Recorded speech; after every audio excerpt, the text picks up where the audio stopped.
Good afternoon from yammybtv. Wishing you all well today. Sending lots of love as usual. Now, we talk about the trivial things that can lead to serious harm in jail, and nothing more serious than the serious harm of being killed in a prison setting.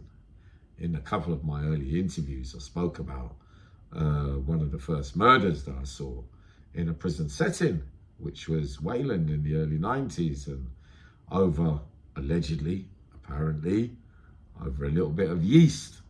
So you think a man works in a kitchen, has access to things you can't buy in the canteen, or normal canteen, on the wing, like cheese, and especially them days, you couldn't get those things in the canteen.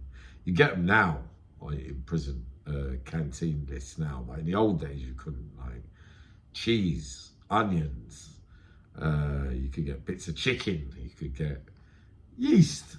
And what we use yeast for is for alcohol making.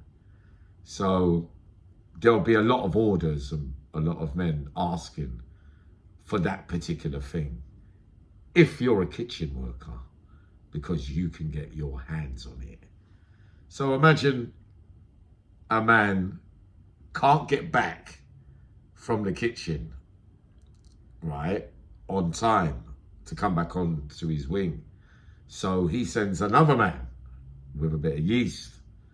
Yeah, give that to blah, blah, blah. Tell him I'll see him later. Da, da, da, da, da. So he comes on the wing and he says, yeah, who's blah, blah, blah. They say, yeah. So he hands over the yeast to someone, thinking that he's done what he's been told to do. And then he's approached by someone else saying, mate, is your name blah, blah, blah? Do you work in the kitchen? Yeah, what's his name give you a little bit of yeast for me? And he says, yeah, oh shit, I gave it to, nah, mate, that yeast ain't for him, that was for me. He said, I don't know, mate, I'm only the messenger, the middleman, or whatever. Allegedly, this is how the story's meant to go. I don't know if it's true. So, argument develops. The other man comes, who's talking about, nah, the yeast is mine, blah, blah, blah, blah, and that kind of stuff. And the other geezer goes, nah, mate, I want my yeast. So you're arguing with each other, right? You're arguing with each other, and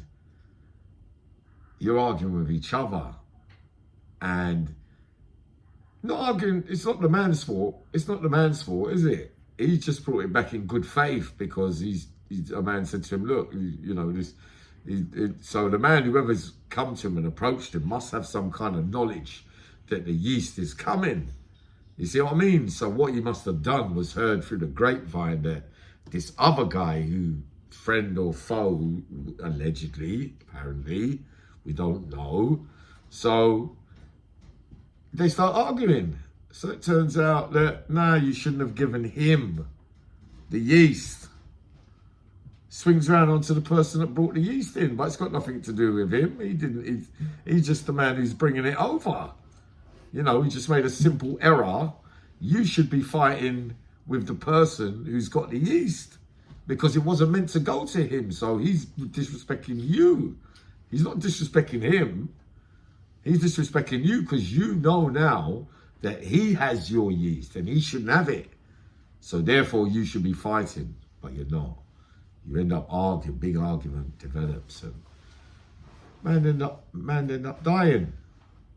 All because of a bag of yeast. And I was thinking back today, I was going through some letters and some written material when I was in Long Larton again, 2004, 5 or 6.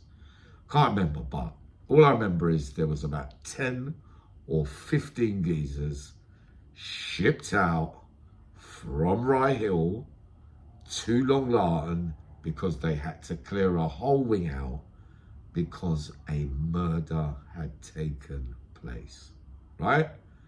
So I was writing to a couple of people in Rye Hill at that time. A couple of them from my area, a couple of them that I knew from prison. prior to going to the category A's. And I'm getting the stories from these guys that are coming in. What are you going to do? You're not going to stay here long like nah. They're just going to clear up, do what they're the forensic or clear up the mess or whatever. And we're just going to basically go back in a week's time or something, back to Rye Hill when it's all sorted. So you've got all the rest of the wings running normally in Rye Hill. But where the murders happened, they have to clear out the whole wing so that they can do whatever they got to do. So I'm getting the questions are coming, the answers are coming, the hearsay's coming. He said and they said and this happened and because of that and because of this. And imagine it passing through your mind. Imagine, oh, I've got a mate there, you know. Oh no, he must be finished by now. He can't have long left. So he won't be, you know, it passes through your mind when things happen in other places because you know that you got friends there or people that you know, but by my mathematics, the person I'm thinking about, hope he's not involved and, you know, hope he's not nowhere near what's happened, the incident or whatever. He's long gone home, I'm thinking. Not hearing no more, of course, now after a week or so. Everybody goes back to Rye Hill and you don't hear nothing again. And then after about a year and a half or so later, I'm still in Long Larton and I see him turn up. Turned up. He's been found guilty of a murder in Rye Hill over, apparently, allegedly, some milk, a pint of milk. Trivial again, the things that happen in prison. We could go on and on and on forever. We know that trivial people die every day outside on trivial things. But you know, to go to prison, like people used to think going to prison is an escape, even like to get away from the rubbish outside. If you was institutionalized for people like me way back in the day, but no, you're not safe there either, especially those newer jails, if you get what I mean, who are run by not oldish kind of prison officers, but not belittling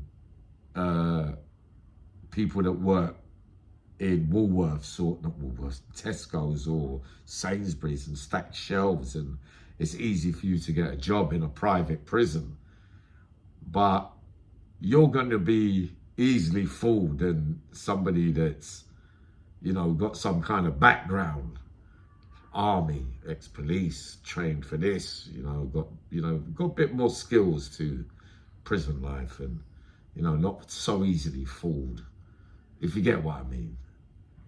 So he turns up, I say to him, yeah, what's it?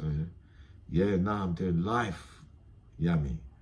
Life for, I thought you're supposed to have gone home. Yeah, I had 5 months left. And blah, blah happened, and this happened, and blah, blah, blah. I said, no. I said, yeah. I said, what, appeal? Chance? Anything? I said, no chances, no, finished. So, the reason why I bring up his name today, Ibrahim, I used to like him, Masoni. Rest in peace now, I'm hearing as well too. He was, when he came to Long Larton, he was deep into his religion as a Muslim, and a proper, not pretend Muslim. Talking about a man who doesn't listen to music, doesn't like noise outside his door, doesn't like anything interfering with his prayer time. He's always chasing everyone up and down the landings. Everyone used to run and hide from him, the ones who have just joined and converted for the sake of it, just to be part of and belong. And we know that these kind of things happened in the cates, especially when I was there. And he's doing his duty by telling you, look, it's 5 o'clock, it's prayer time, go and make wudu and wash yourself and get ready. And then arguments develop because they feel like he's running the place like he's a general kind of thing. But really, he's doing it for the sake of Allah God, because it's permissible and it's part of the, part of the Sharia, the law, for him to do his duty, to bring people to prayer and to remind them. He gets rewarded for it. So I used to get the hump with him sometimes when he's come looking for me because I want to run about the wings and all that. So I'm not that serious, am I? And others get serious with him as well. And remember the development of, say to him every day, Ibrahim, what's going to happen? I don't want to die in this country. I want to get deported back to, it's half Italian and half Nigerian, and he don't want to stay in this country. Put in deportation. I think he wanted to go to Nigeria to finish off his sentence. Nigerian prison, prefer Nigerian prison more than an English prison. Good luck to you, mate. Right? Rest in peace. So he's arguing with a dread, a Ras. Forgot his name. We used to call him Mugsy. Forgot his name as well. Guess what? Rest in peace too.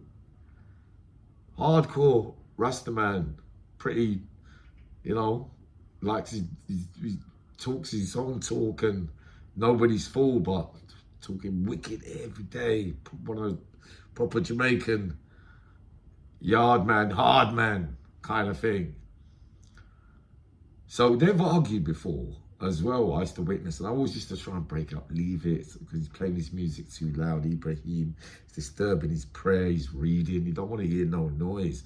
But of course, other people want to live their lives on the landings. It's not just because you're Muslim and you're not that you're God. So, you can see both sides of the coin kind of thing. So I did my best to stop it a couple of times. And another guy who didn't like the dread, Rasta, rest in peace too now.